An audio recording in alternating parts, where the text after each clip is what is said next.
Hello guys, we are back with our next lecture. In this lecture, let us go through the concept of assuring the quality of software maintenance components. Okay, guys, I tried to understand from the notes which I have shared, but it's not that much good for this concept, guys. So that is the reason why I searched for a PPT and I found the PPT of the textbook itself. So basically, the textbook PPTs are available. Okay, yes. So I'll be using this PPT to explain, guys. I'll be downloading it and I'll be sharing in the groups also. Don't worry. Okay, yes. So once the videos are live in around 1 to 2 hours, you'll be getting these PDFs also. Don't worry. Okay, yes. So basically, assuring the quality of software maintenance components. So basically, assume that you created a software. Okay, so once you made the software, will you update it or will you maintain it, guys? So basically, few softwares or few games will not have these updates and maintenance frequently, right? Yes. So that is the reason why always the maintenance and the updates are pretty required for a software, because any kind of bug fixes and all those issues will be resolved in this maintenances and all these phases, guys. Okay, yes. So firstly, let us go through the components. So what are they having? So what do we exactly maintain? So basically, software maintenance is divided into three different parts, you can say. So the first is corrective maintenance. Okay, guys, we'll be going through the small one line definitions for these three components. Don't worry. Corrective maintenance, which is 17 to 22% of the whole software maintenance. Similarly, adaptive maintenance, which is 22 to 24% of the whole software maintenance. Similarly, functionality improvement maintenance, which includes two, that is nothing but perfective and preventive maintenance. Okay, yes. So these are all the components, you can say, guys. Okay, yes. So let us continue with their types and let us go through some small definitions, you can say. Okay, yes. So the first one is nothing but corrective maintenance, right? Yes. So corrective maintenance is nothing but is concerned with fixing errors that are observed when using the application. So assume that you are using the application and you found some bugs or issues. So those comes under the corrective maintenance. Okay, so basically, if you understand, so let me give you an example here itself. So whenever you are using, guys, this is a slide from the slide player directly. Okay, yes.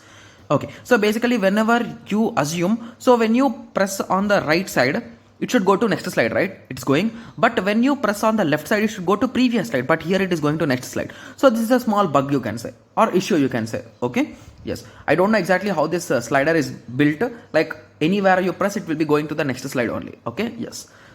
So that kind of things which a user can find, so those comes under the corrective maintenance. So these will be corrected in the corrective maintenance. Similarly, adaptive maintenance, okay, so is concerned with the change in the software that takes place to make the software adaptable to new environments, such as running software new operating system. Okay, so assume, I hope everyone knows the news that Windows 11 is going to come pretty soon, right? Yes. So assume that there is a software which I developed in Windows 10. Okay, so now my goal is to migrate it or make it possible to work in Windows 11 also. So that is my goal. So in this way, if you are adopting to some particular new operating system or a new environment, so assume that I built an application for Windows. Now I want to build one more application for Linux, but I don't want to change anything in this. So I need to convert this. So these maintenance, like making it possible to run in another OS, is nothing but your adaptive maintenance, guys. Got it? Yes. Similarly, perfective maintenance, so is concerned with the change in the software that occurs while adding a new functionality in the software. Okay, so assume that previously your application did not have download option, guys. Okay, so this has download option, but assume in that way. Okay, so in that situation, you will be you added that download option, so you are adding some new functionalities, right, in a maintenance break. So that is called as a perfective maintenance, guys. Okay, similarly, the last type is nothing but preventive maintenance. Okay, so it involves implementing changes to prevent the occurrence of error.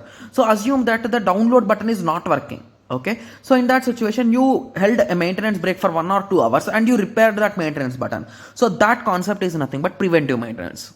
Got it? So these are the 4 different types of maintenance, and you can draw this diagram, guys, to showcase them. Okay, yes. So I hope everyone got a clear idea about this maintenances for types, right?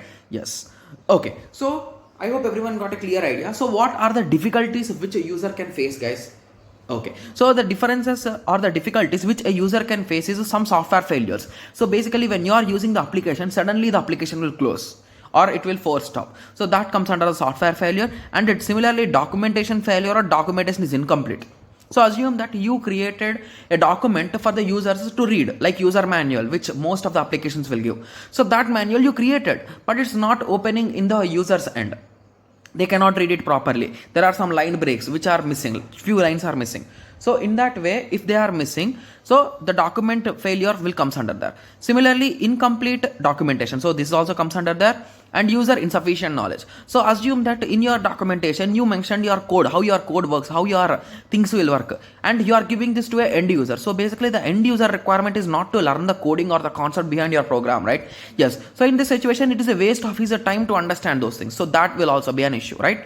Yes. Okay. Similarly, these are some table. This is a table, guys, which shows the importance. So basically correctness and output will comes under which maintenance. So it comes under corrective maintenance because you are checking the output. So in this way this table is mentioned, guys. Please go through the table and please remember it, guys, because maintenance, software maintenance question could be expected, because this is an interesting topic, right? So the evaluator might ask in this topic. So please make sure that you are going through the table. Okay guys, I'll be sharing the PPT, don't worry. Okay, I think this slide we have already seen. Okay, so the second is nothing but the second foundation. So this is the first foundation, guys. Okay, and the second foundation is maintaining policies. So basically whenever you update a particular software, what is the major change which you will be seeing, guys? The major change is the version, right? So previously your version is 1.1, now you'll be getting 1.2. In the next coming it will become 1.3. So they will be maintaining a tree structure with all these maintenance, all these upgrade versions. So it will be easy for them to predict and for you to understand, right? Yes. So that comes under the maintaining policies. Okay, and similarly they follow some maintenance contract reviews and plans, and everything will be done properly, guys. Okay, yes. So I hope everyone got some basic idea about this maintenance concept, right? Yes. So please go through the next slides, guys. Okay, so some tools also. So what tools they will be using, what kind of things they will be checking, that like they maintain some records, they maintain some certificates and all those things. So please go through the rest of the slides, guys. There are around 2 to 3 slides which I did not explain, so please go through them. Okay, yes. So I hope everyone got a main idea about the software maintenance, right? Yes. So let us meet in the next lecture. Thank you. Thanks for watching.